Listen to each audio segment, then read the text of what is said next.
마태복음 1장 1절 제가 봉독해 드리도록 하겠습니다. 아브라함과 다윗의 자손 예수 그리스도의 계보라. 아멘. 아멘. 성경 말씀 짧게 주셔서 너무 감사하고요.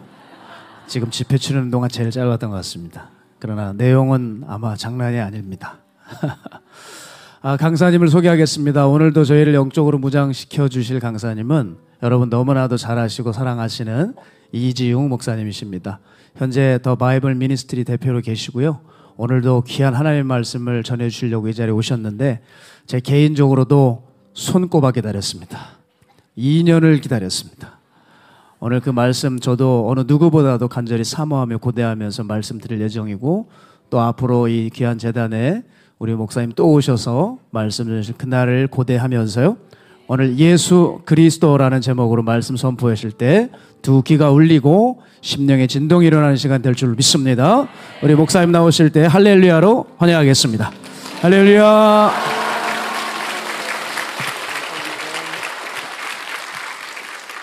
감사합니다.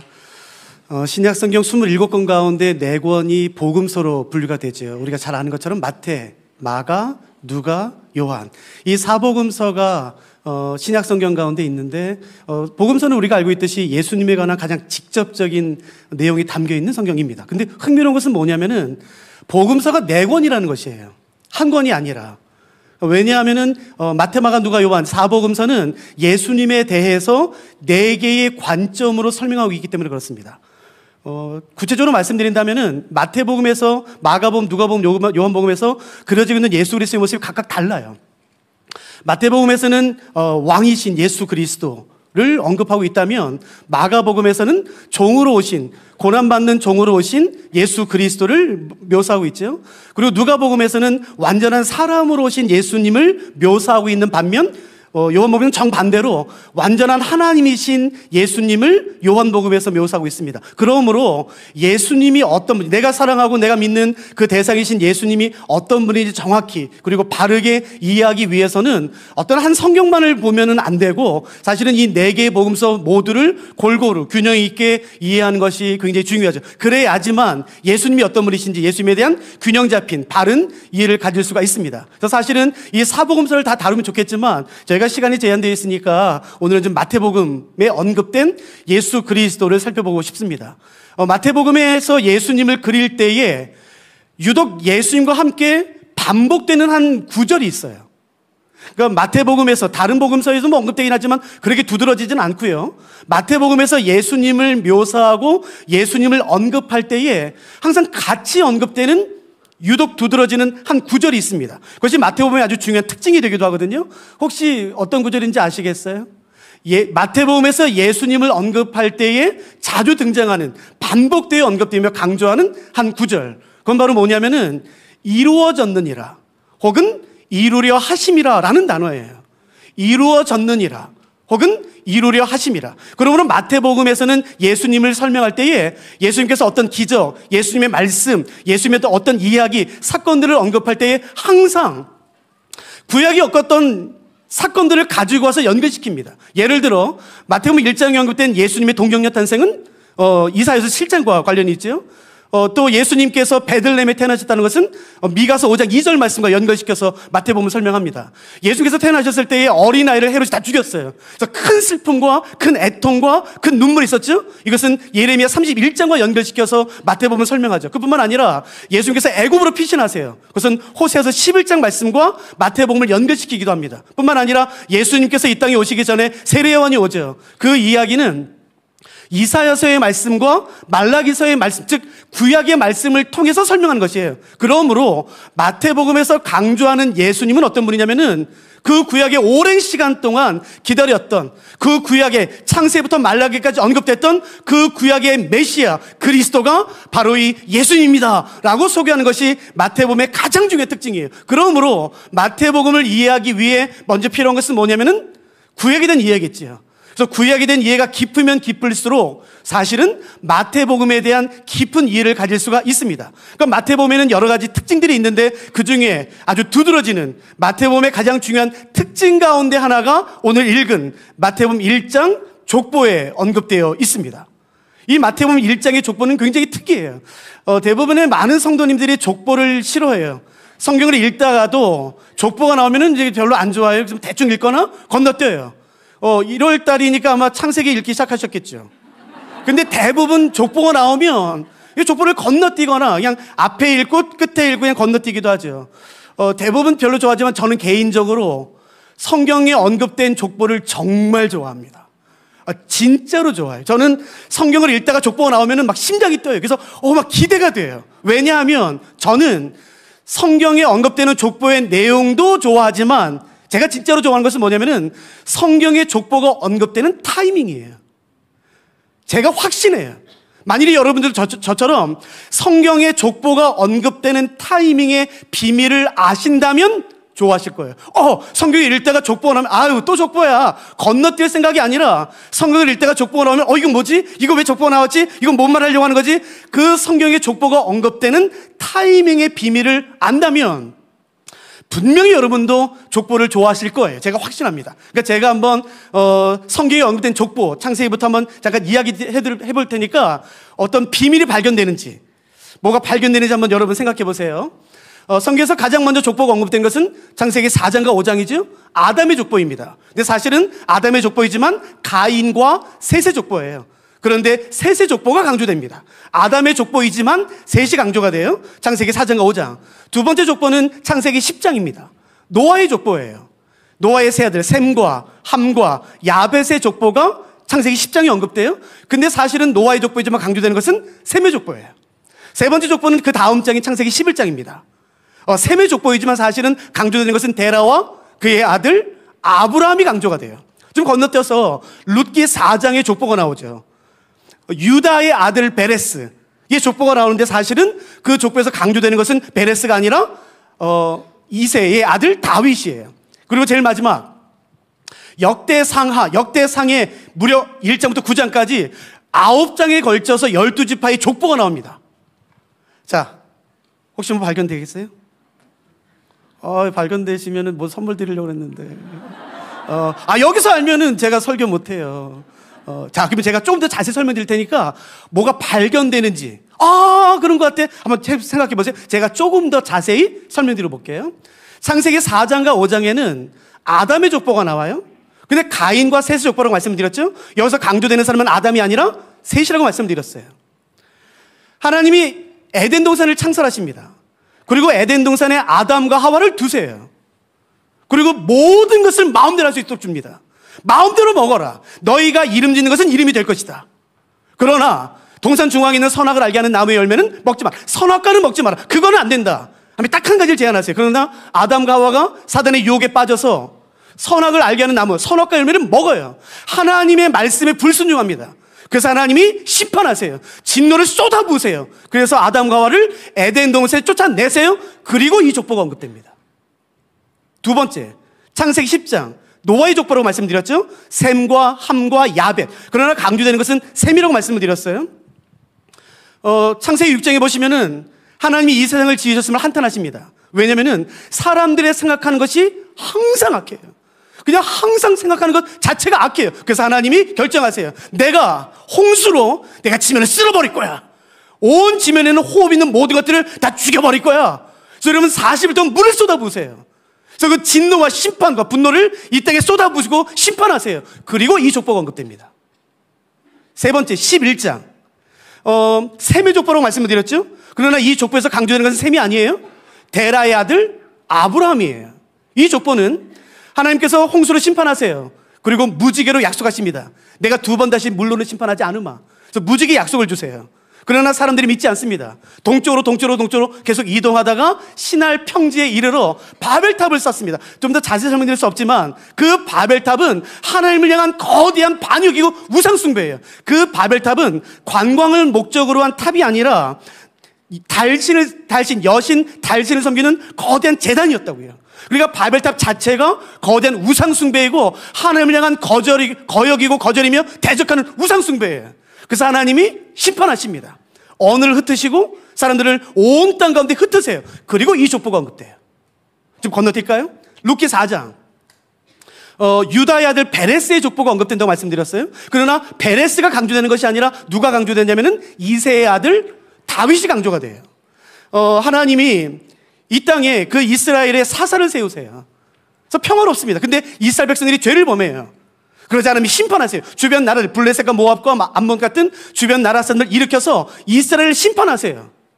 그러면 이스라엘 백성들은 함께 쪼르르 달려와서 하나님 한 번만 도와주세요. 우리 한 번만 구원해 주세요. 우리에게 평화를 주세요. 그러면 하나님은 언제나 사사를 보내세요. 사사를 통해서 그 어려움 가운데 구원하십니다. 그래서 평화가 와요. 그러면 어김없이 이스라엘은 다시 죄 가운데 빠져요. 그러면 하나님이 다시 심판하세요. 그러면 이스라엘 백성들이 쪼르르 와서 하나님 우리 살려주세요. 그러면 하나님이 사사를 보내세요. 그럼 평화가 와요. 그러면 또 이스라엘 백성들은 또 죄 가운데 빠져요. 이 사이클이 6번 반복돼요. 그러면서 이스라엘 백성들은 점점 거룩함으로 하나님 앞에 나아가는 게 아니라 점점 더 가증한, 상상할 수 없는 파렴치한 잔인한 그 죄와 절망 가운데 빠져요. 더 어두운 가운데. 그때 이 족보가 언급됩니다. 마지막 역대상 1장부터 9장에는 무려 9장에 걸쳐서 이스라엘의 12지파의 족보가 언급돼요. 이스라엘 역사 가운데 하나님은 사사를 보내시고 선지자를 보내셔서 죄 가운데 돌아오도록 계속해서 권면하세요. 그러나 듣지 않습니다. 이스라엘 백성들은 계속 거절해요. 아예 안 들어. 그러자 하나님은 마지막에 결정하셔서 갈대아 사람, 바벨론 사람들을 일으키셔서 그 이스라엘을 심판하시고 진노를 쏟아부으세요. 그래서 예루살렘 성을 멸절시키고 예루살렘 성전을 무너뜨리시고 이스라엘 백성들을 다 포로 잡아 바벨론을 흩으십니다. 그때 이 족보가 언급됩니다. 자, 성경에 족보가 언급되는 타이밍이 뭔지 아시겠어요? 아니요, 아직이요. 한 가지를 제가 빼먹었어요. 제가 이제 완전한 이야기를 설명드릴 테니까 성경의 족보가 언급되는 타이밍이 있다고 말씀드렸잖아요. 그 타이밍이 무엇인지를 여러분 발견해 보세요. 제가 처음부터 다시 한번 할게요. 첫 번째 족보는 창세기 4장과 5장입니다. 아담의 족보였죠. 가인의 족보, 셋의 족보. 그러나 강조되는 족보는요, 셋입니다. 하나님이 에덴 동산을 창설하세요. 그곳에 아담과 하와를 두세요. 모든 것을 주지만 동산 중앙에 있는 선악을 알게 하는 나무의 열매는 먹지 말아라. 그러나 인간의 불순종으로 말미암아 그 선악과를 먹어요. 그래서 하나님이 진노와 심판을 그 아담과 하와에게 쏟아 부으세요. 그리고 에덴 동산에서 아담과 하와를 쫓아내십니다. 그리고 에덴 동산을 흩어버리세요. 없애버리세요. 그러나 하나님은 그 아담과 하와를 심판하시고 진노를 쏟아부으셨지만 그 아담과 하와 이 세상을 그냥 하나님의 진노와 심판 가운데 내버려 두지 않으시고 셋을 통해 새로운 역사를 이루기로 결정하셨을 때 이 족보가 언급돼요. 두 번째, 창세기 10장 노아의 족보라고 말씀드렸어요. 그의 아들 셈과 함과 야벳. 근데 강조되는 사람은 누구라고요? 셈이에요. 이 족보가 언제 언급되는지 보세요. 창세기 6장에 보시면 사람들의 생각하는 것이 항상 악합니다. 그냥 늘 항상 악한 것을 생각하고 그걸 따라가요. 그래서 하나님이 심판하시도록 결정하세요. 그 홍수로 이 땅에 있는 호흡이 있는 모든 생물들, 짐승이든 식물이든 사람이든 다 쓸어버리고 결정하세요. 진멸하기로. 그래서 40일 동안 그 어마어마한 물을 땅에서 하늘에서 쏟아부으세요. 진멸시키세요. 그 진노를 이 세상에 쏟아부으세요. 그러나 이 세상을 그냥 하나님의 진노와 심판과 분노에 내버려두지 않으시고 셈을 통해 새로운 역사를 다시 시작하려고 하실 때에 이 족보가 언급돼요. 세 번째, 이제 뭔지 아시겠어요? 잘 보세요. 창세기 11장에는 셈의 족보가 언급됩니다. 그러나 셈이 강조가 되는 것이 아니라 데라의 아들 아브라함이 강조된다고 말씀드렸어요. 언제 이 족보가 언급되는지 보세요. 하나님 홍수 심판하셨어요. 내가 다시는 물로 심판하지 않으마. 그래서 무지개를 보여주세요. 사람들이 믿지 않습니다. 동쪽으로 안 믿어. 나 당신 여호와 안 믿어. 그래도 신할 땅에 가서 드디어 바벨탑을 쌓고 물을 주관하는 달의 신 난나를 섬기려 결정해요. 그러니까 바벨탑 자체가 하나님을 향한 거역이고 대적이고 하나님을 향한 거대한 우상 숭배인 것이에요. 그래서 하나님이 심판하십니다. 언어를 혼잡게 하시고 모든 사람들을 온 땅에 흩으세요. 하나님이 진노와 심판을 바벨탑의 이 세상에 쏟아 부으세요. 그러나 이 세상을 하나님의 심판과 분노 가운데 내버려두지 않으시고 바벨탑을 쌓았던 바로 그 땅에서 아브라함을 불러내심으로 말미암아 아브라함을 통해 이전에 없었던 새로운 구원의 역사를 시작하려고 하실 때에 이 족보가 언급돼요. 자, 네 번째, 룻기 4장이에요.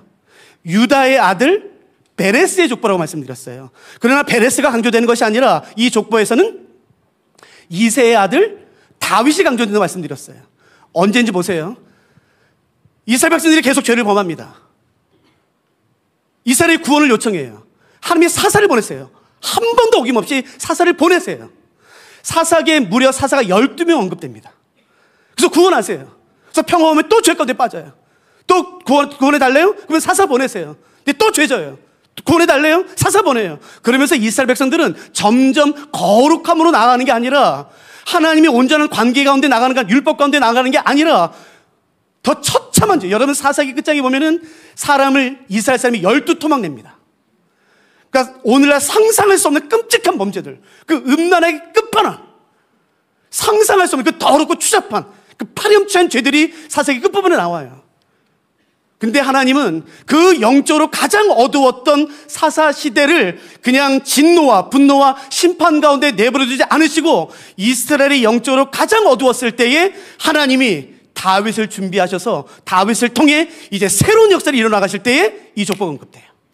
마지막 역대상 1장부터 9장에 12지파의 족보가 언급됩니다. 이스라엘 역사 가운데 하나님은 끊임없는 은혜를 베푸세요.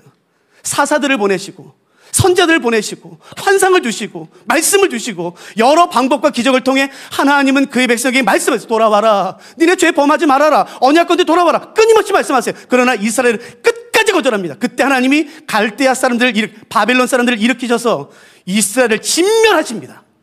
예루살렘 성, 하나님의 도시라 불려졌던 예루살렘 성을 진멸하고 하나님의 집이라고 불려졌던 예루살렘 성전을 완전히 파괴시키세요.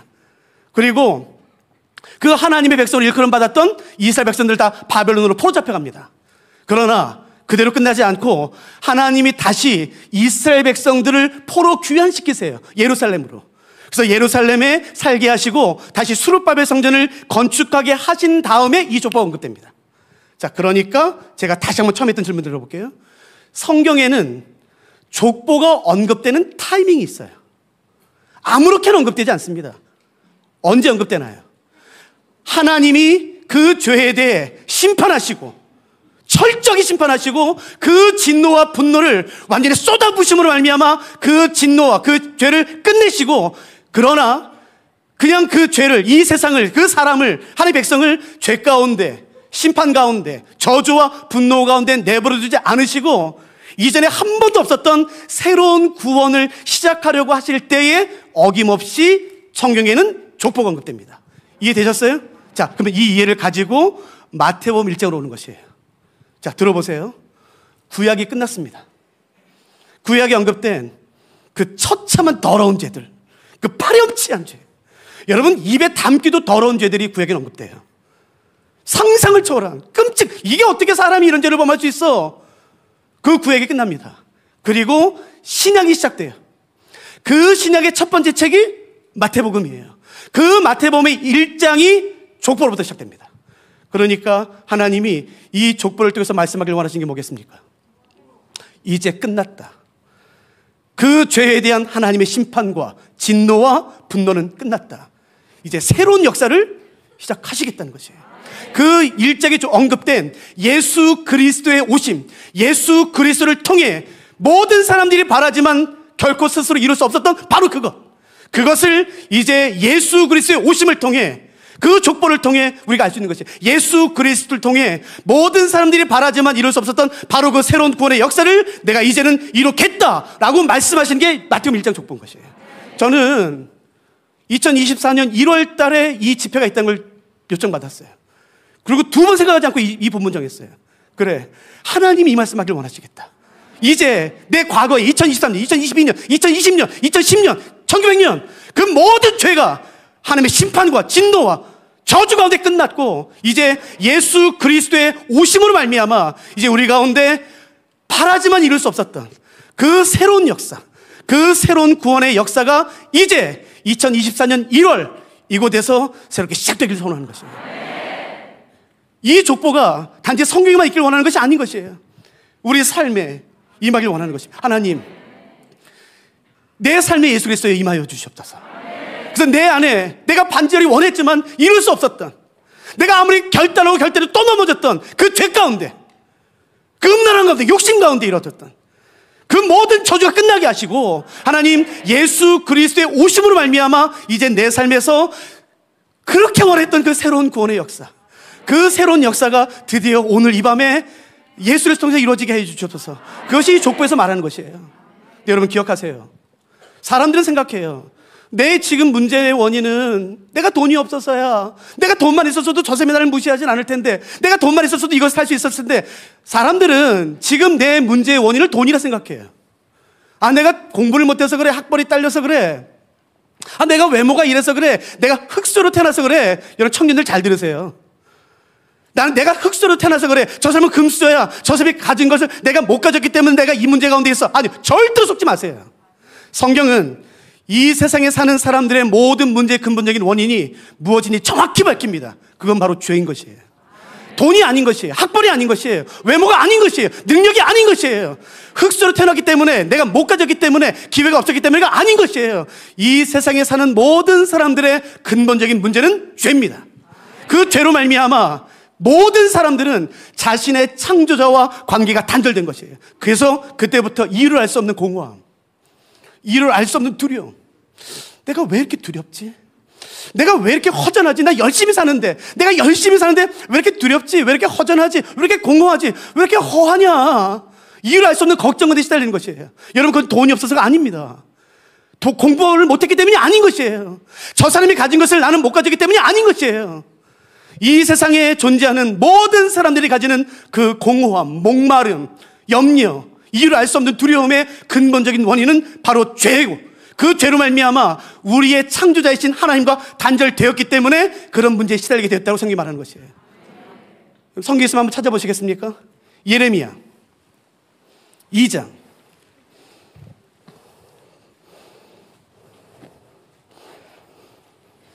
예레미야 2장 13절에서 하나님은 친히 이렇게 말씀하세요. 예레미야 2장 13절. 없으신 분은 잘 들어보세요. 제가 읽어드릴게요. 하나님이 그 백성이 이렇게 말씀하십니다. 내 백성이 두 가지 악을 행했다. 하나님이 그 백성에게 친히 말씀하세요. 내 백성이, 내가 사랑하는 내 백성이 두 가지 악을 행했다. 첫째가 뭔지 아세요? 그들이 생수에 근원된 나를 버렸다라는 것이에요. 인간의 목마름의 근본적인 원인은 뭔가요? 돈이 없어서요? 아닙니다. 학벌 때문이 아닙니다. 흑수저예요? 아닙니다. 속지 마세요. 인간에 존재하는 그 근본적인 목마름, 공허함, 허무함, 그 모든 것의 원인은 생수의 근원 대신 하나님을 버렸기 때문이라고 말하는 것이에요.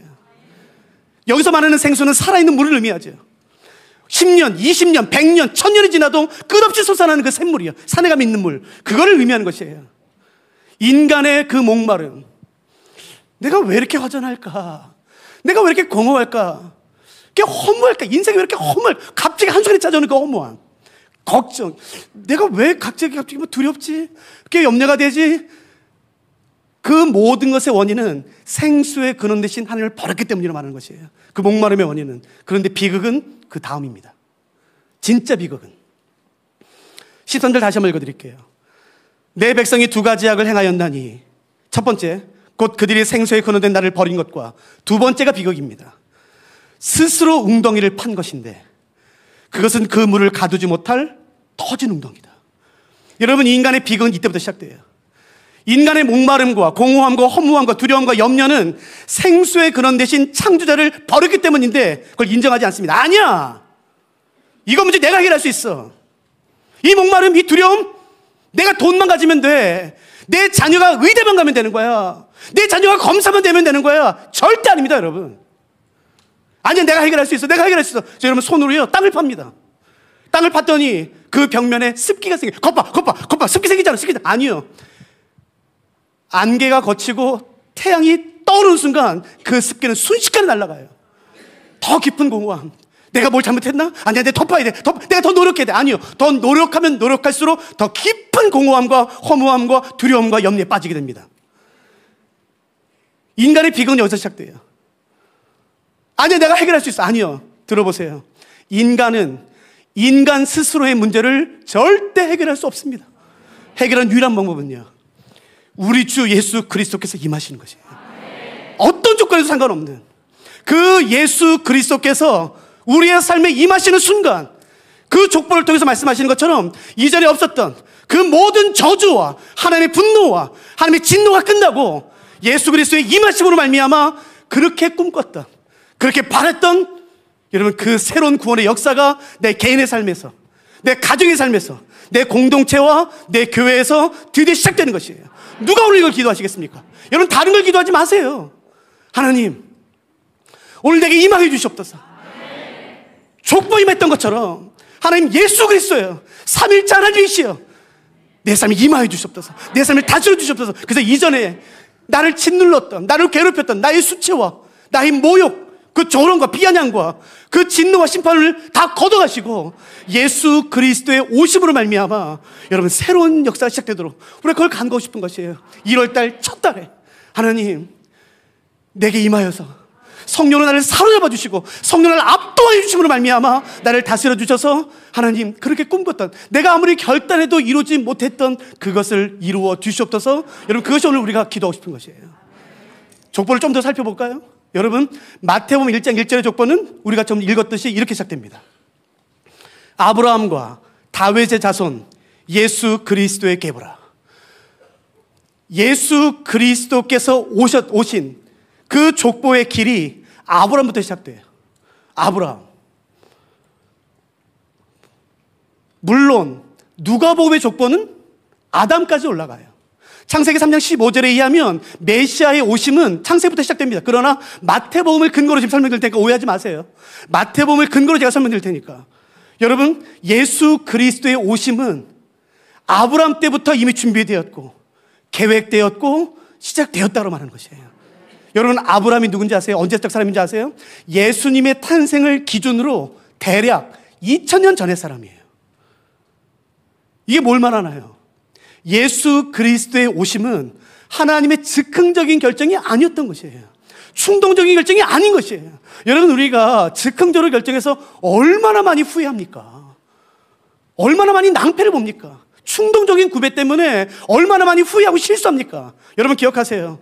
예수 그리스도의 오심은 하나님의 충동적인 결정이 아닌 것이에요. 즉흥적인 결정이 아닌 것이에요. 무려 2000년 전에. 물론 누가복음과 창세기에는 훨씬 더 전이지만 마태복음을 근거로 하는 거니까 오해하지 마세요. 2000년 전에 이미 그때 계획하시고 준비하시고 시작하셨다고 말하는 것이에요. 여러분 한번 대답해 보세요. 누가 감히 2000년의 계획을 세울 수 있습니까? 누가 감히 2000년을 기다릴 수 있습니까? 아무도 없어요. 하나님은 절대 조급하지 않으십니다. 하나님은 절대로 조급하지 않으세요. 하나님은 절대로 서두르지 않습니다. 하나님은 가장 완벽한 때를 아세요. 그 때를 정하시고 그 때를 아시고 그 때를 기다리십니다. 그러므로 기도할 때 조심하세요. 하나님을 가르치지 마십시오. 하나님 이때 하셔야 됩니다. 우리가 뭔데 그렇게 기도합니까? 아니요, 그렇게 기도하고 싶은 게 아닌 것이에요. 하나님 이렇게 하셔야 됩니다. 지금 하셔야 됩니다. 아니요, 우리 그러려고 기도한 게 아닌 것이에요. 그러려고 이전에 모인 게 아닌 것이에요. 하나님, 내가 마음이 조급합니다. 내 마음이 너무 답답합니다. 내가 지금 빨리 이루어지길 원합니다. 그러나 하나님 나의 때에 이루지 마시고 하나님의 가장 완벽한 때에 이룰 수 있도록, 내가 그때까지 기다릴 수 있도록 나에게 믿음을 주시옵소서. 인내할 수 있도록, 견딜 수 있도록, 참을 수 있도록 믿음을 달라고 하는 게 바른 기도인 것이에요. 여러분 하나님의 때를, 하나님의 뜻을 꺾으려고 하지 마세요. 얼마나 많은 간증에서 내가 하나님의 뜻을 꺾었어, 하나님의 보호자를 움직였어. 아니요 여러분, 그건 바른 기도가 아닌 것이에요. 진짜 기도는 하나님의 뜻을 내 앞에 꺾고 순복하게 하는 게 아니라 내가 내 자신을 쳐서 주께 순복하는 것이에요. 하나님, 나는 이게 빨리 이루어졌으면 좋겠습니다. 내 육체의 질병의 이 아픔이 빨리 해결됐으면 좋겠습니다. 지금 당장 그랬으면 좋겠습니다. 그러나 가장 완벽한 때를 아시는 하나님, 그때에 주의 뜻이 이루어질 때까지 나에게 기다릴 수 있는 믿음을 주십시오. 견딜 수 있는, 참을 수 있는, 승리할 수 있는 믿음을 달라고 기도하는 것이에요. 전도서 3장에는 14개의 대조가 나오고 29개의 때가 나옵니다. 여러분, 살 때만 있는 게 아니에요. 죽을 때가 있습니다. 평화할 때가 있는 것이 아닌 것이에요. 전쟁할 때가 있습니다. 안을 때가 있고 아는 것을 멀리할 때가 있는 것이에요. 심을 때가 있고 뽑을 때가 있는 것이에요. 우리는 그때를 모르지만 하나님은 그 모든 상황의 때를 정확히 아세요. 가장 완벽한 때가 가장 안전한 때입니다. 왠 줄 아세요? 저는 아들만 3명이에요. 제 아내가 임신했을 때 제가 알아요. 저는 제 아내가 임신했을 때 하나님 제가 제 아들을 빨리 보고 싶습니다. 빨리 나게 해주세요. 그런 기도 한 적 없습니다. 10달 아이가 어머니 뱃속에 있다가 나와야지만 돼요. 잘 들으세요. 가장 완벽한 때가 가장 안전한 때입니다. 하나님 빨리 하셔야 됩니다. 하나님 빨리 하셔야 됩니다. 저 사람 빨리 아닙니다. 하나님이 그때를 아세요. 오늘 우리가 모인 이유가 뭔가요? 하나님의 뜻을 굴복시키기 위한 건가요? 하나님 내 앞에 좀 순복하십시오. 당신 내 말 좀 잘 들어 제발. 내가 11조 바칠 때니까 건축허금 뭐 몇십억 할 때니까 내 말 좀 들어. 아니 우리가 그러려 모인 게 아닌 것이에요. 하나님 내가 쳐서 나를 주께 복종시킵니다. 당신은 나의 왕이십니다. 당신 나의 주이십니다. 그러니까 하나님 나에게 그 내 자아가 살아있는 한 채 10분 앞도 바라보지 못하는 그 미련한 이성으로 마치 모든 걸 아는 것처럼 말하는 내 교만함을 꺾으셔서 하나님 내가 주의 때를 기다릴 수 있도록 주의 그 완벽한 때가 이루어졌을 때에 내가 그 아름다움을 볼 수 있도록 주님 나에게 믿음을 달라고 기도하는 것이에요. 여러분 그때 하나님 우리 가운데 역사하기 시작하실 것이에요. 이루기 시작하실 거예요. 일을 행하시는 여호와, 그것을 만들며 성취하시는 여호와. 예레미야 33장 2절 말씀이에요. 너희 안에 착한 일을 시작하신 이가 반드시 끝날까지 이루시는 것이에요. 하나님은 절대 포기하지 않으십니다. 하나님은 절대로 조급하지 않으세요. 하나님은 절대로 서두르지 않으십니다. 그 가장 완벽한 때에 그 가장 온전한 것을 위하여 하나님 기다리세요. 그러니까 여러분 우리가 구해야 되는 것은 하나님 나에게 하나님의 때를 기다릴 수 있는 믿음을 주십시오. 기다릴 수 있는 그게 얼마나 아름다울까요? 그때 하나님 우리 가운데 역사하기 시작할 거니까. 또 하나만 살펴보실까요? 이거 하나만 살펴볼까요? 여러분 마태복음 1장 족보에 보시면 우리가 다 읽었겠지만 마태복음 1장 족보에 보시면 사람의 이름이 모두 46명 46명이 언급됩니다. 이게 뭘 의미할까요? 마태복음 1장의 족보에는 46명이 언급돼요. 이 46명을 통해서 예수님은 오세요. 이 46명 마태복음 1장의 족보에 언급된 이 46명은 예수님께서 이 땅에 오실 길이 돼요. 예수님은 사람을 통해서 오십니다. 예수님은 아래서 태어나지 않았어요. 예수님은 갑자기 하늘에서 떨어지지 않았어요. 구름 타고 오지 않으셨어요. 예수님은 사람을 통해서 오셨어요. 이게 뭔 말일까요? 여러분 마태복음 1장 족보에 언급된 46명의 사람들의 이름 가운데는 우리가 너무너무 사랑하는 다윗의 이름이 있어요. 그러나 다윗만 있는 게 아닙니다.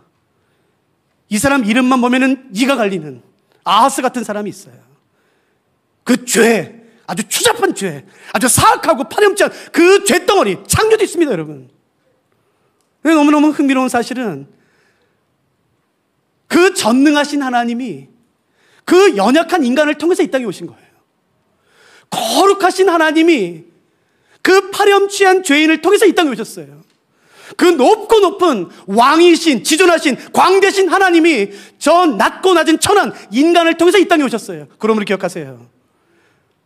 우리의 연약함은 하나님의 전능하신 일을 절대 방해할 수 없습니다. 우리의 낮음은 우리의 추함은 하나님의 존귀함과 거룩함을 절대로 훼손시킬 수 없는 것이에요. 하나님은 사람 통해서 일하십니다. 내가 그래도 좀 나 부르려면 좀 일찍 부르지 하나님. 내가 지금 이른이야. 지금 내가 퇴직했어. 지금 나를 부르려면 나를 살고 싶으면 지금 젊을 때 부르지 힘 있을 때. 그런 말씀 마세요. 하나님은 연약한 사람 통해서 이 땅에 오셨어요. 위험한 말이지만 그 죄덩어린 그 가증한 사람 통해서 이 땅에 오셨습니다. 낮고 낮은 그 미천한 사람을 통해서 이 땅에 오셨어요. 거룩하신 하나님이 사람을 통해서 이 땅에 오셨어요.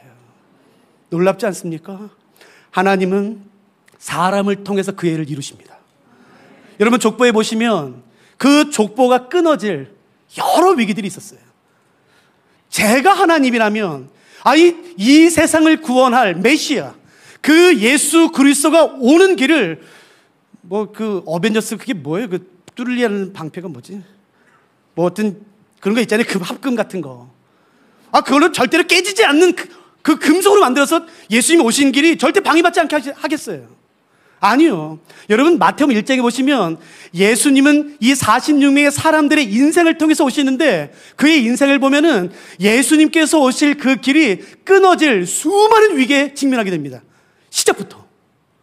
아브라함. 여러분 아브라함 아시죠? 75세에 부름받아요. 그리고 하나님이 약속하세요. 아브라함아, 내가 너에게 아들 하나 주마. 오, 하나님 감사합니다. 1년이 지나도 소식이 없어요. 10년이 지나도 소식이 없어요. 20년 지나도 소식이 없어요. 여러분 24년 돼도 소식이 없어요. 더군다나 시간이 지나자 아내 사라의 경수가 끊어집니다. 이건 무슨 말이에요? 육체적으로 이제 더 이상 아이를 가질 수 없다는 뜻입니다. 만일 그때 아브라함이 됐다, 내 미쳤지, 종교는 아편이야, 내가 그때 미쳤지, 내 무슨 계시를 받아, 그냥 내가 꿈에서 그냥 환상 본 거지, 미쳤지. 여러분 그때 믿음을 버렸다면요, 예수 그리스도에서 오실 길은 끊어지는 것이에요. 여러분 같으면은, 여러분이 하나님이시라면 그 메시아가 오실 그 길을 그런 인간 따위에게 맡기시겠습니까? 난 안 맡겨요. 얼마나 불안합니까? 어떻게 인간에게 맡깁니까? 이 중요한 일을. 아브라함 때에 이 길이 끊어질 위기에 있었어요. 그러나 여러분 아세요? 마태복음 1장의 족보를 보시면 아브라함 때보다 더 위험한 때가 있었습니다. 그때가 언제냐면은 9절에 나와 있는 아하스예요. 성경 보지 마세요. 뭘 보세요. 제가 설명드릴게요. 아하스 때, 아하스. 혹시 아하스가 누군지 아세요? 주전 931년 솔로몬이 죽고 북이스라엘과 남유다로 이스라엘이 나눠지게 돼요. 그리고 남유다의 왕들이 되는데 그 중에 12번째 왕이 아하스입니다. 여러분 이 아하스가 얼마나 악했는지 자기의 아들을 불 가운데 지나가게 했다고 말해요. 이것은 주변의 모압과 암몬, 하나님이 가증하게 여기는 주변의 모압과 암몬 사람들이 섬기던 몰렉신을 섬기는 방식이에요. 제가 잠깐 설명드리니까 한번 들어보세요. 제가 가지고 있는 문헌에 의하면 이 당시 이스라엘 오른쪽 요단강 동편에 모압과 암몬이 있었는데 모압과 암몬에서 주로 섬겼던 신의 이름이 몰렉 혹은 그모스 같은 신입니다. 머리는 송아지예요. 여러분 그 송아지 머리인 몸은 사람인 그 신이 의자에 앉아 있습니다. 그리고 손을 이렇게 펴요. 손바닥을 잠깐만요. 이렇게. 그리고 이 손 바로 밑에 커다란 웅덩이를 파서 거기에 불을 낼 수 있는 모든 땔감을 다 넣습니다. 그리고 불을 내요. 그러면 이 손이 어떻게 되는지 아세요? 빨갛게 달아올라요. 그러면 4살부터 12살까지의 어린애를 뽑습니다. 13세 이상부터는 효력이 없어요. 기록에 의하면. 어릴수록 좋습니다. 그리고 리더의 자녀일수록 좋아요. 4살부터 12살 되는 어린아이를 뽑아 그 몰렉 신 위에 빨갛게 달궈진 그 손 위에 애를 던집니다. 그것을 구약 성경에 불 가운데 지나가게 했다는 뜻이에요. 그리고 그 몰렉 신 앞에 오케스트라를 배치합니다. 악기를 연주하도록. 그리고 부모는 저 멀리서 봐요. 여러분 아이가 불 때면 어떻게 되는지 아세요? 팔짝팔짝 뛰어요. 근데 멀리서 볼 때는 음악이 연주돼요? 아이가 팔짝팔짝 뛰어요? 뭐처럼 보일까요? 춤추는 것처럼 보입니다. 아이고 우리 아이가 신을 만났다. 아이고 신을 만나서 좋은가 보다. 막 팔짝팔짝 뛰네, 춤추네. 아이고 잘됐다. 그게 여러분 하나님이 가증스럽게 여기는 불 가운데 지나게 하는 것이에요. 그걸 누가 했는지 아세요? 남유다의 12번째 왕인 아하스가 합니다. 열왕기 하에 의하면 아하스가 자기 아들을 불 가운데 지나가게 했다고 말해요. 여러분 아하스가 자기 아들을 불 가운데 지나가게 했다면 무슨 말인지 아세요? 그 아들이 누군지 아세요? 왕자입니다. 아하스의 뒤를 이어 예수 그리스도의 오실 길을 예비할 왕족이에요. 만일에 아하스가 한 번 했는데 만일에 2번 더 했다면 여러분 역사는 끊어지는 것이에요. 그 둘째 아들이 누군지 아세요? 히스기야입니다. 여러분 같으면 예수 그리스도에서 오실 이 중요한 일을 여러분 그따위 아하스에게 맡기시겠습니까? 난 안 맡깁니다. 절대로 안 맡깁니다. 넌 죽어라. 넌 나가라. 난 너한테 절대로 맡기지 않겠다. 전 그러겠습니다. 근데 예수 그리스도께서 오실 길에 그 아하스의 이름이 있어요. 네, 여러분 아세요? 마태복음 1장 족보에 의하면 예수 그리스도께서 오시는 길은 실제로 한번 끊어집니다. 유대 땅 베들레헴에 엘리멜렉이라는 사람이 있어요. 그 엘리멜렉에는 2 아들이 있었습니다. 말론과 기럐. 부인의 이름은 나오미예요. 유다 베들레헴, 예수 그리스도께서 오실 그 길에 준비된 사람이에요. 선택된 사람이에요. 근데 베들레헴에 기근이 옵니다. 가뭄이 와요. 먹을 게 없어요. 그래서 절대로 하면 안 되는 짓을 합니다. 이방 땅으로 가요, 그냥. 에이, 약속의 땅, 그게 뭐가 중요해? 야, 하나님 그게 뭐가 중요해? 약속의 땅, 하나님이 그들에게 주신 그 약속의 땅 베들레헴을 버리고 모압으로 가요. 그래서 어떻게 되는지 아세요? 아버지 엘리멜렉이 죽습니다. 그의 두 아들 말론과 기론이 다 죽습니다. 그 가문의 모든 남자들이 죽습니다. 무슨 의미예요? 예수 그리스도께서 오시는 그 길이 끊어졌다는 뜻입니다. 이제 끝났어요. 예수 그리스도께서 오시는 길이 끊어졌습니다. 근데 그때 전혀 예상하지 못했던 한 사람이 나타납니다. 내가 저 죽은 말론의 이름으로 살겠습니다. 내 이름을 버리고 내 권리를 버리고 내 생명을 버리고 내 모든 재산을 포기하고 내가 저 죽은 말론의 이름으로 살아서 저 사람의 대를 잇겠습니다. 말도 안 되는 일이 일어나요. 그리고 그 사람을 통해서 그 끊어졌던 그 예수 그리스도에서 오실 길이 이어집니다. 그 사람이 누구예요? 보아스입니다. 그 보아스를 통해 태어난 사람이 누구예요? 다윗입니다. 우리가 그렇게 좋아하는 다윗. 여러분 같으면은 이 중요한 일을 그런 연약한 인간에게, 조금만 고난이 오면은 그냥 휙휙 돌아서는, 쓰러지는, 자빠지는 그런 인간에게 맡기시겠습니까? 난 안 맡겨요. 그런데 하나님은 그 일을 사람들에게 맡기세요. 하나님은 사람과 함께 일하길 원하십니다. 하나님은 사람을 통해서 일하길 원하세요. 예수 그리스도는 그 연약한, 낮은, 비천한, 쉽게 무너지는 그 사람을 통해서 이 땅 가운데 오길 원하세요. 하나님은 여기 있는 우리를 사용하길 원하세요. 하나님, 난 아닙니다. 나는 늘 넘어집니다. 나는 늘 자빠집니다. 내 연약합니다. 난 아무것도 못합니다. 난 무식합니다. 난 대학교 때 나오지 않았습니다. 그게 중요한 게 아닌 것이에요. 하나님, 저를 사용하길 원하십니까? 그럼 하십시오. 내가 내 삶을 내어드리겠습니다. 나는 못하지만 하나님께서 나를 통해 하길 원하시는 글이 있다면 하나님 이루시옵소서. 내가 주께 순복하겠습니다. 여러분, 그게 오늘 우리가 주께 드리고 싶은 기도인 것이에요. 하나님을 가르치고 싶은 게 아닌 것이에요. 하나님 이렇게 하십시오. 저렇게 하십시오. 빨리 이렇게 하십시오. 나 이렇게, 그게 아닌 것이에요. 하나님, 내게 주의 때를 기다리며 인내할 수 있는 믿음을 주시고, 주께서 만일 나를 사용하길 원하신다면, 내가 가진 것이 없지만, 내가 아무것도 없지만, 내가 무식하지만, 내 손에 가진 것이 없지만, 하나님, 내 있는 모습 그대로를 내가 주께 드리오니 나를 사용해 주시옵소서. 나를 통해 이 땅에 임하시옵소서. 이 땅에 역사하시옵소서. 하나님께서 이 땅에 이루길 원하시는 그 놀라운 구원의 역사를 내 삶을 통해, 내 연약한 삶을 통해 이루시옵소서라고 우리가 내 삶을 오늘 이 저녁에 주께 내어드리길 원하는 것이에요. 누가 좀 그러길 원하세요?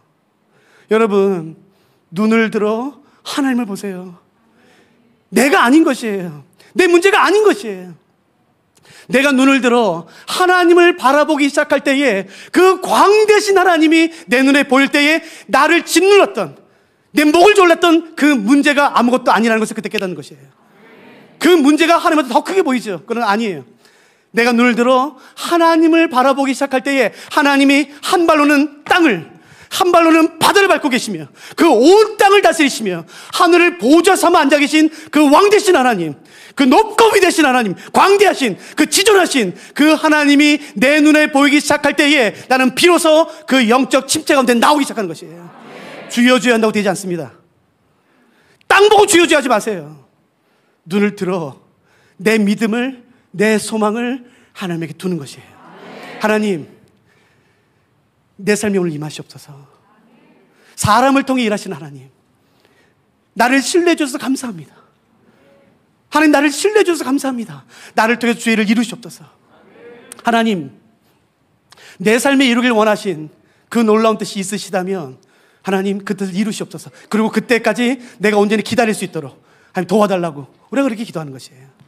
우리 같이 찬양하지 않으시겠어요? 우리 같이 찬양을 기도하십시다. 여러분, 이게 오늘 우리의 기도 제목 되면 좋겠어요. 여러분, 이 찬양 드릴 때에 그냥 가사를 그냥 읽지 마시고 믿음으로 우리가 드리고 싶은 것이에요. 하나님이 어떤 분이신지, 내 하나님이 어떤 분이신지 우리가 믿음으로 선포하면서 주의 보좌 앞에 나가기를 원하는 것입니다. 우리 같이 찬양하십시다. 같이 예배하십시다.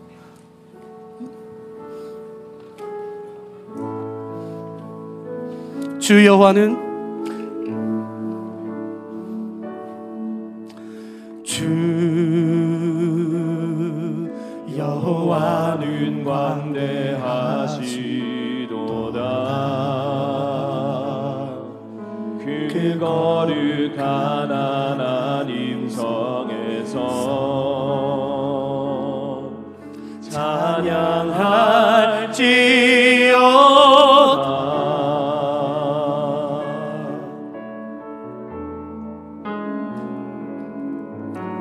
주 승리 우리에게 주셨도다. 모든 원수 물리치셨네. 엎드려 절하세.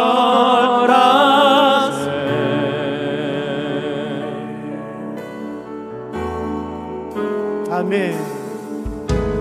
주의 크신 이름 높이며 우리에게 행하신 위대한 일 감사하세. 주의 신실하신 그 사랑 온 땅과 하늘 위에 계셔 홀로 영원하신 이름.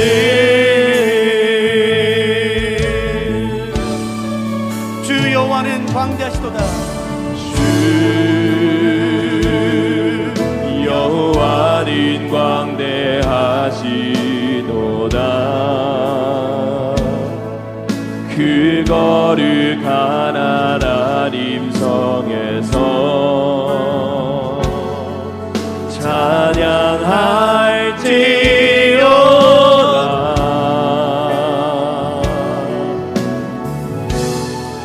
주 승리 우리에게 주셨도다. 주 승리 우리에게 주셨도다. 모든 원수 물리치셨네. 엎드려 절하세. 우리 모두 함께 하나님을 찬양하십시다. 주의 크신 이름 높이며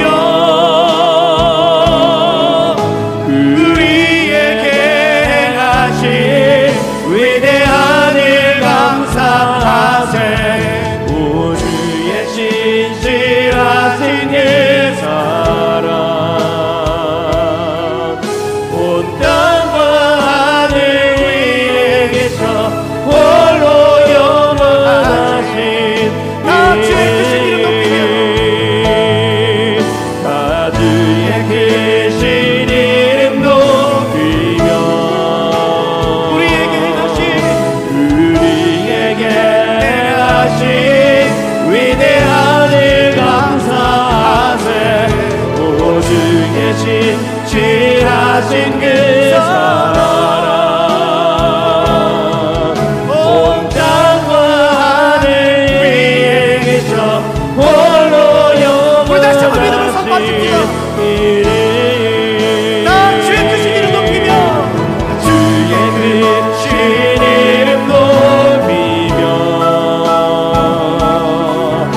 우리에게 행하신 위대한 일 감사하세. 오 주의 신실하신 그 사랑 온 땅과 하늘 위에 계셔 홀로 영원하신 이름. 그래서 같이 기도하십시다. 하나님, 내 눈을 열어주십시오. 하나님의 그 영광을 보게 하시고 그 광대하심과 그 높고 위대하심과 온 하늘을 보조사 만져 계신 그 지존하신 말씀 한마디로 온 세상을 창조하신 그 창조의 능력과 그 지혜와 존귀와 아름다움과 그 영광을 보게 해달라고, 내 눈을 열어달라고, 성령께서 임해달라고, 나를 다쳐달라고 우리 다 함께 같이 나가서 기도하겠습니다. 우리 기도하시겠습니다. 기도합시다. 예 주님, 예 주님, 우리의 눈을 열어서 주의 영광을 보게 해주옵소서. 하나님 각사되게 임하시옵소서. 우리가 눈을 들어 주를 바라볼 때에 주의 영광이 임하게 해주옵소서. 살아계신 하나님의 영광을 보게 해주옵소서. 하나님의 임재를 경험하게 해주옵소서. 하나님 우리의 왕이십니다.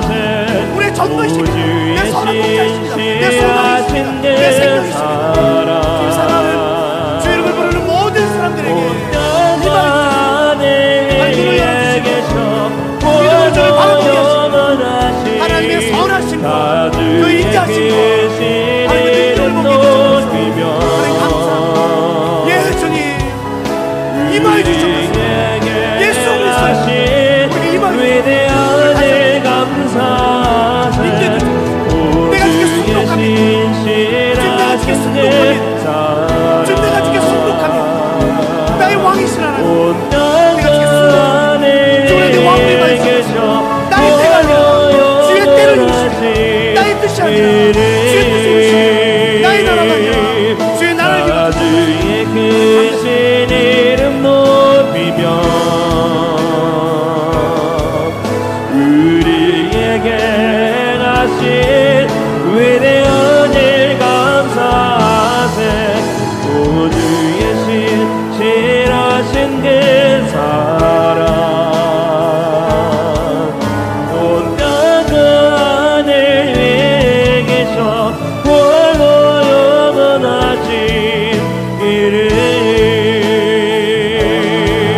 다들의 크신 이름 높이며 그에게 행하신 위대한 일 감사하세. 그 예수 그리스도로 인하여 살 수 있는 오늘 거룩하신 주의 뜻을 받드는 시간 될 수 있도록 성령님께서 함께하여 주시옵소서. 주께서 이루어주실 것을 믿습니다. 우리 안에 예수 그리스도가 살았습니다. 우리 안에 역사하시고 역동적으로 일하신 주의 이름을 믿고 찬양합니다.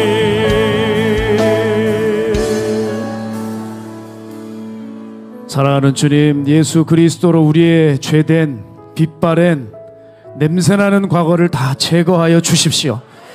이제 나의 시간을 살릴 수 있는 길 오직 그리스도와 함께하는 길인 줄 믿습니다. 그분이 생수시고 생명이시고 능력이시기 때문입니다.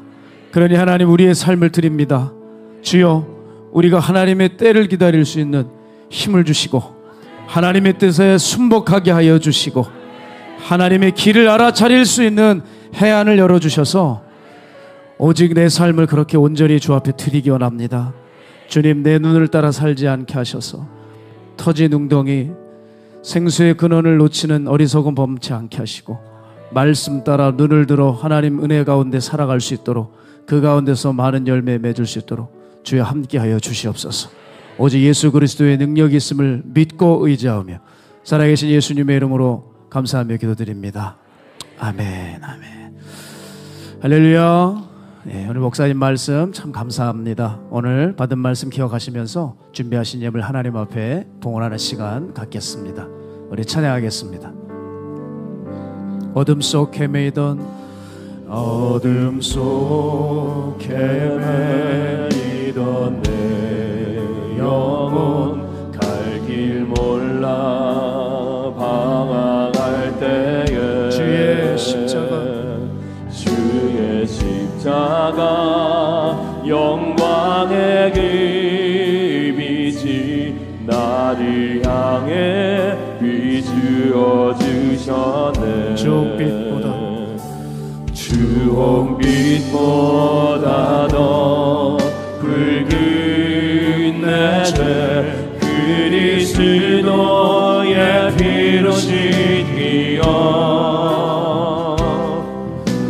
완전한 사랑 주님의 은혜로 새 생명 주게 얻었네.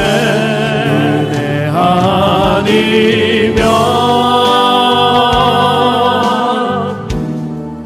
나서지 못하네.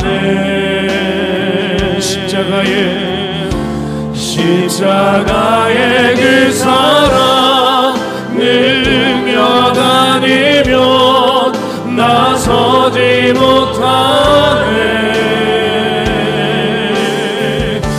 그네 아니면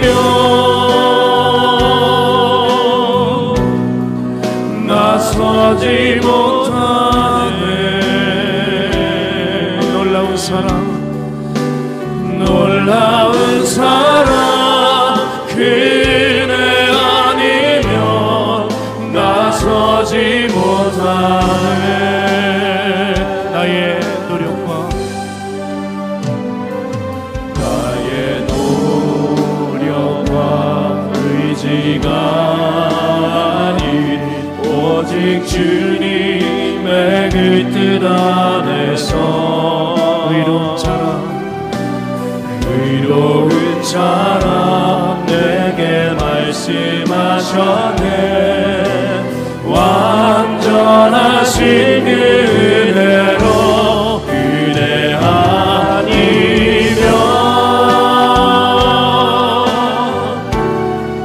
나서지 못하네. 십자가의 그 사랑 능력 아니면 나서지 못하네. 은혜 아니면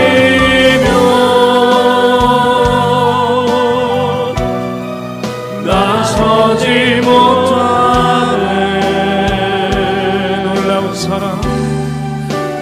놀라운 사랑 그 은혜 아니면 나서지 못하네.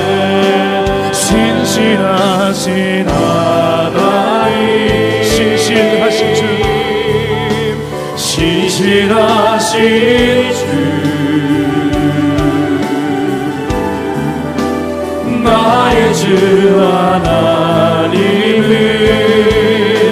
신실하신 주. 우리 목소리 높여서 신실하신 하나님, 신실하신 하나님, 신실하신 주, 나의 주 하나님은 신실하신 주님 보좌 앞에 주님 보좌 앞에 나아가 참된 안식과 기쁨 나누리겠네. 경배하며 주의 얼굴 구할 때 신실하신 주님 잘 우리 고백합니다. 신실하신 하나님, 신실하신 하나님, 신실하신 주, 신실하신 주, 나의 주 하나님은 신실하신 우리 마지막으로 신실하신 하나님, 우리 두 손 높이 들며 찬양합니다. 오늘도 신실하게 역사하실 나의 주 하나님, 신실하신 주요, 나의 주 하나님은 신실하신 주, 나의 주 하나님, 나의 주 하나님은 신실하신 주님, 나의 주 하나님은 신실하신 주님. 드려진 예물 위해서 목사님 나오셔서 봉헌 기도해 주시고 우리 축도하신 후에 우리 통성으로 기도하도록 하겠습니다. 사랑하는 하나님, 오늘 이곳에 모인 사람들 가운데 버티고 버텼지만, 기도하고 기도했지만, 기다리고 기다렸지만 그때가 이루어지지 않아 이제 더 이상 버틸 힘이 없는 그 지쳐있는 주의 백성들을 기억해 주시옵소서. 다시 한번 발목에 힘을 주시고 성령으로 붙잡아 주셔서 다시 한번 일어날 수 있도록 도와주시고, 다시 한번 눈을 들어 주를 바라볼 수 있는 성령의 능력을 각 사람에게 허락해 주시기를 간구합니다. 지치지 말게 하시고, 그래서 하나님 다시 한번 믿음을 일으켜 내 하나님이 얼마나 선하신지, 내 주 예수 그리스도와 내 구속자가 여전히 살아계심을 믿음으로 고백하게 하시고, 그 믿음으로 말미암아 다시 한번 소망을 일으켜 하늘의 소망으로 다시 한번 일어날 수 있는 그 놀라운 은혜가 오늘 우리 가운데 임할 수 있도록 도와주시옵소서. 오늘 주의 전에 나올 때에 시간을 구별하고 재능을 구별하고 그리고 물질을 구별하여 주께 드리는 귀한 손길들을 기억해 주시옵소서. 여기에 담겨있는 우리의 감사가 더 깊어지게 하시고 더 풍성해지게 하셔서 사람들이 이해하지 못하는 그 내용으로 감사하게 하시고 하나님을 감동시키는 그런 감사의 제목이 우리 가운데 넘쳐날 수 있도록 도와주시옵소서. 뿐만 아니라 하나님 주께 나의 예물을 드리면서 여기에 남모르게 흘린 눈물에 그 아픈 마음을 담은 성도들이 있다면 그 눈물을 닦아주시고 힘을 주시고 소망을 주시기를 간구합니다.